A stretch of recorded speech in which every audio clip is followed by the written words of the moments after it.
Excuse me, ഞാൻ drop ചെയ്യണോ? No thanks. എന്റെ പേര് ശ്യാം പ്രകാശ്. ഞാൻ ഇവിടുത്തെ ഒരു ക്രിമിനൽ ലോയറാണ്. പിന്നെ അന്ന് ഞാൻ കുട്ടിയുടെ അച്ഛനെ അറിയും എന്നൊക്കെ പറഞ്ഞത് വെറും പുളുവാണ്. സി, ലക്ഷ്യം മാർഗത്തെ സാധൂകരിക്കുമെന്നാണല്ലോ. എനിക്ക് നല്ല ഉദ്ദേശങ്ങൾ മാത്രമേ ഉള്ളൂ.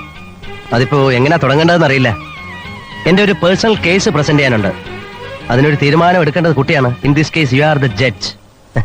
വേറൊന്നുമല്ല, എനിക്ക് കുട്ടിയെ വളരെ ഇഷ്ടമാണ്. I love you, I love you, I love you, I love you, I love you, I love you, I love you.